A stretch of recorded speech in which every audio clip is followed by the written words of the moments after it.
Seja convosco. Ele está no meio de nós. Proclamação do Evangelho de Jesus Cristo segundo Marcos. Glória a vós, Senhor. Naquele tempo, Jesus e seus discípulos chegaram à outra margem do mar, na região dos Gerazenos. Logo que saiu da barca, um homem possuído por um espírito impuro, saindo de um cemitério, foi ao seu encontro. Esse homem morava no meio dos túmulos e ninguém conseguia amarrá-lo, nem mesmo com correntes. Muitas vezes tinha sido amarrado com algemas e correntes, mas ele arrebentava as correntes e quebrava as algemas. E ninguém era capaz de dominá-lo. Dia e noite ele vagava entre os túmulos e pelos montes, gritando e ferindo-se com pedras. Vendo Jesus de longe, o endemoniado correu, caiu de joelhos diante dele e gritou bem alto: "Que tens a ver comigo, Jesus, Filho do Deus Altíssimo? Eu te conjuro por Deus, não me atormentes." Com efeito, Jesus lhe dizia: "Espírito impuro, saí desse homem." Então Jesus perguntou: "Qual é o teu nome?" O homem respondeu: "Meu nome é Legião, porque somos muitos." E pedia com insistência para que Jesus não o expulsasse da região. Havia aí perto uma grande manada de porcos, pastando na montanha. O espírito impuro suplicou então: "Manda-nos para os porcos, para que entremos neles." Jesus permitiu. Os espíritos impuros saíram do homem e entraram nos porcos, e toda a manada, mais ou menos uns 2.000 porcos, atirou-se monte abaixo para dentro do mar, onde se afogou. Os homens que guardavam os porcos saíram correndo e espalharam a notícia na cidade e nos campos, e as pessoas foram ver o que havia acontecido. Elas foram até Jesus e viram o endemoniado sentado, vestido e no seu perfeito juízo, aquele mesmo que antes estava possuído pela legião, e ficaram com medo. Os que tinham presenciado o fato explicaram-lhes o que havia acontecido com o endemoniado e com os porcos. Então começaram a pedir que Jesus fosse embora daquela região. Enquanto Jesus entrava de novo na barca, o homem que tinha sido endemoniado pediu-lhe que o deixasse ficar com ele. Jesus, porém, não permitiu. Entretanto, lhe disse: "Vai para casa, para junto dos teus, e anuncia-lhes tudo o que o Senhor, em sua misericórdia, fez por ti." Então, o homem foi embora e começou a pregar na Decápole tudo o que Jesus tinha feito por ele. E todos ficaram admirados. Palavra da salvação. Glória a vós, Senhor. E pelas palavras do Santo Evangelho, sejam perdoados os nossos pecados. Amém. Hoje, a Sagrada Liturgia, Palavra de Deus, Evangelho da Graça em direção a nós, quer falar fundo ao profundo de nossos corações, que experimentam aquela que é a mais humana das sensações, a angústia. A angústia, este sentimento tão perene em nossa condição humana, que é a consciência do abismo entre aquilo que nós somos e nossa realidade concreta, não raro desafiadora e decepcionante, e aquilo que gostaríamos de ser, e aquilo que gostaríamos de ter ou fazer. Fortalecei os vossos corações, vós que ao Senhor vos confiais. É a resposta do salmo que acabamos de cantar. O coração, diz o salmista, é fortalecido na medida em que experimentamos o Senhor, que em sendo grande é todo Ele bom. É preciso revestir-se desta bondade de Deus que alcança aqueles que o temem. O Senhor é refúgio e mostra o seu amor perante os homens, cantamos no Salmo. É Ele quem coloca-nos diante da sua face, que é para nós sinônimo de proteção, para longe das intrigas.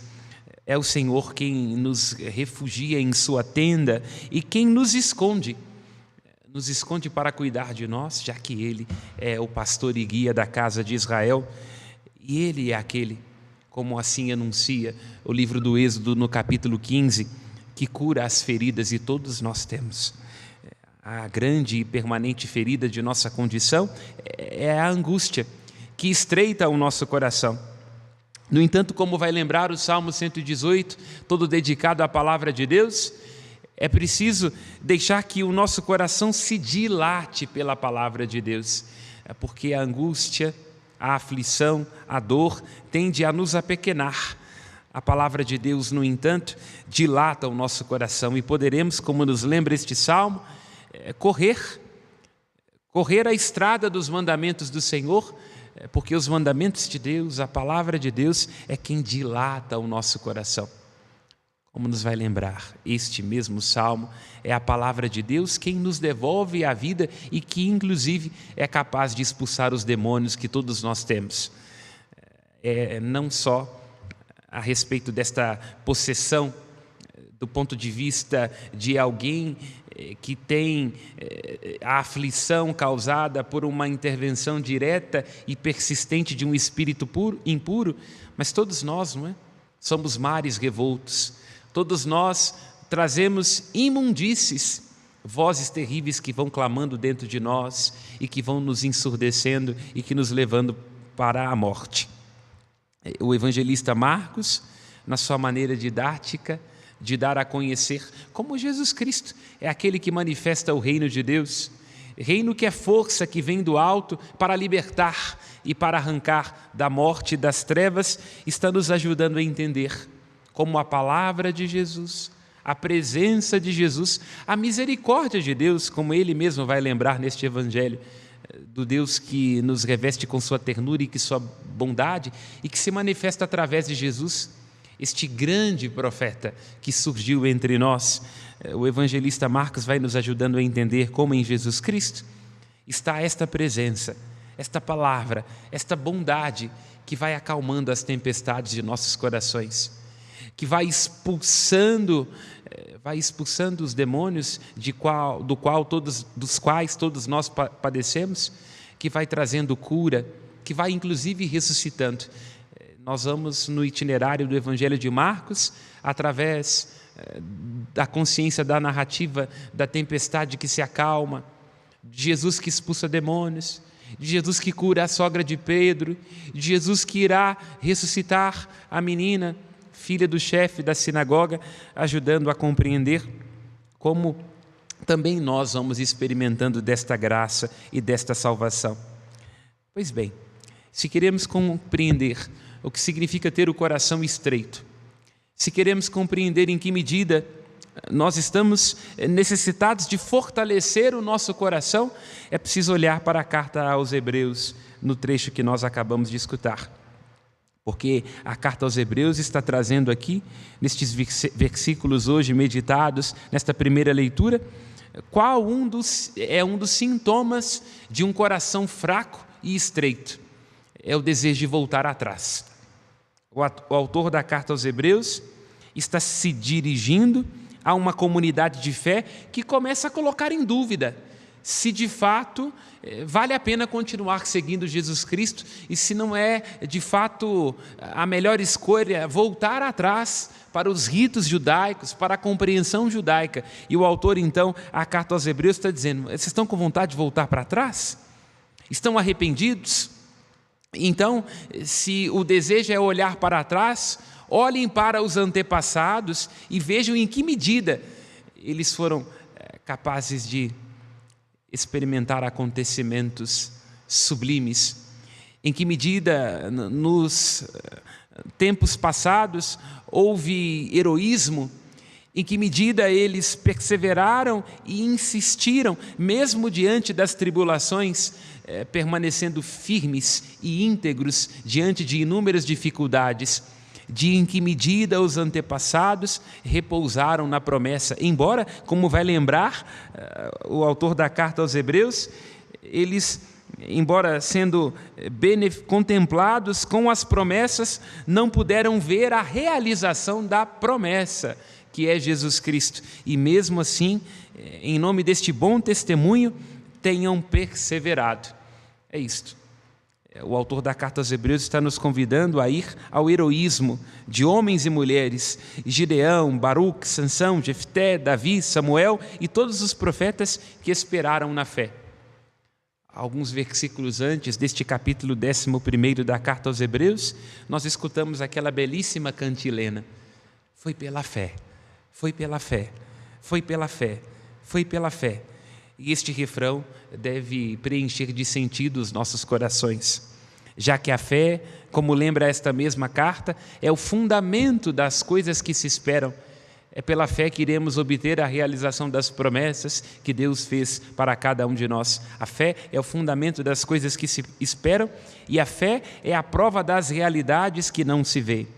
O convite, então, devo lembrar, é de olhar para trás, não para retroceder, mas para ver nas histórias belíssimas do testemunho veterotestamentário, em que medida a fé, em sendo um dom da parte de Deus, também compreende os seus riscos. A fé, em sendo um dom, uma graça profunda da parte de Deus, também compreende os seus riscos. Todos nós temos que ter certeza que a fé não significará um caminho confortável. Vai lembrar o mesmo apóstolo Paulo na segunda carta aos Coríntios, nós trazemos o tesouro da fé em vasos de barro, em vasos de argila, todos nós profundamente limitados, para que a grandeza do poder de Deus e da força de Deus se manifeste em nós. De todos os lados somos postos em apuros, vai lembrar o apóstolo Paulo na carta aos Coríntios, mas não desesperançamos. Atribulados de todos os lados, vai lembrar o apóstolo Paulo, mas não somos abatidos. Embora sejamos empurrados, vai lembrar o apóstolo Paulo, nós não somos aniquilados. É isto, não é?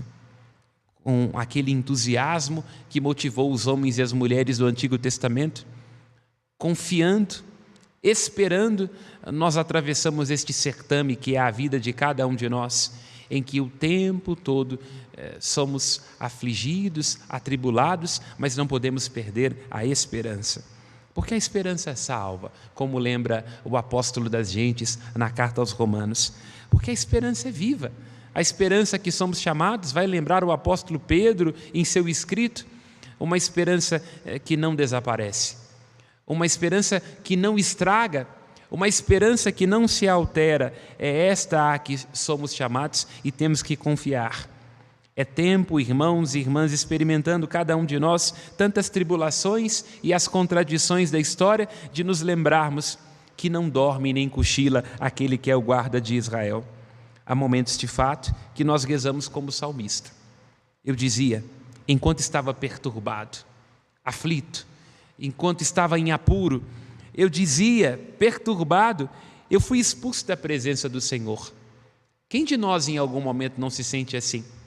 Imagine você na sua casa, aí nos desafios próprios, de dar testemunho heróico da fé como dom de Deus, da fé como risco, aí no seu casamento, nos desafios com seus netos, com seus filhos, pedindo tanto a Deus e tendo às vezes a impressão de que não está sendo escutado. Imaginemos nós, 3 padres aqui na Serra da Piedade, lutando noite e dia, com suor e lágrimas, tendo que enfrentar difamações, desafios financeiros, pedras com risco de rolar. Nós estamos a todo lado atribulados, estamos a todo lado perturbados, estamos a todo momento tendo diante de nós a possibilidade de não darmos conta, porque nossos passos e o nosso coração, não raro porque somos humanos, teimam em vacilar. No entanto, diz o salmista, abri os meus olhos, vejo agora que o Senhor Deus ouviu a minha súplica. Que grande alegria para nós, saber que o Deus de Israel é aquele que vê e que escuta. Vi, ouvi e desci, vi a aflição do meu povo, desci para salvar, diz no livro do Êxodo. Eu vi a dor de Sara que estava só, eu a abençoei e a multipliquei e lhe garanti a descendência. Nós servimos, irmãos e irmãs, fortaleça o seu coração, eu fortalecerei nesta hora o meu coração, nesta esperança viva que não decepciona. Um Deus que é capaz de ouvir e de ver quando nós elevamos o nosso clamor. Nós não estamos sós. Não dorme e nem cochila aquele que é o guarda de Israel. Nós somos o seu povo e seu rebanho. Ele mesmo nos fez e somos seus. E continua insistindo o salmista: portanto, amai o Senhor. É isto a que somos chamados. A fé é um dom de um Deus que se afeiçoou de nós, como lembra o livro do Deuteronômio, que nos amou e que fez aliança conosco e que nos pede somente que nós o acolhamos na fé, para que expulse os demônios a que estamos submetidos, que nós tenhamos esperança nele e que nós o amemos, porque ele nos separou. Amai o Senhor, diz o salmista, seus santos todos. A palavra santo no hebraico é kadosh, kodesh. Somos santos porque fomos separados, destacados. Deus nos escolheu para nós e nos reveste de ternura e de proteção. Ele enfaixa as nossas feridas e as cura. Do coração atribulado está perto do Senhor. Lembra o Salmo 145, 146. Seu coração está atribulado? O nosso aqui na casa da padroeira está. Portanto, está perto de nós o Senhor. Estamos nós postos em apuros, mas não vamos desesperançar, porque o Senhor Deus, diz o salmista, guarda com carinho aqueles que lhe são fiéis. Que seja esta a esperança de nosso coração nesta tarde. O Senhor se afeiçoou de nós, nos ama e está nos guardando com carinho. Portanto, não vamos desesperançar. Ainda que sejamos derrubados, junto com as pedras, nós não seremos de modo algum abatidos. Louvado seja nosso Senhor Jesus Cristo. Para sempre seja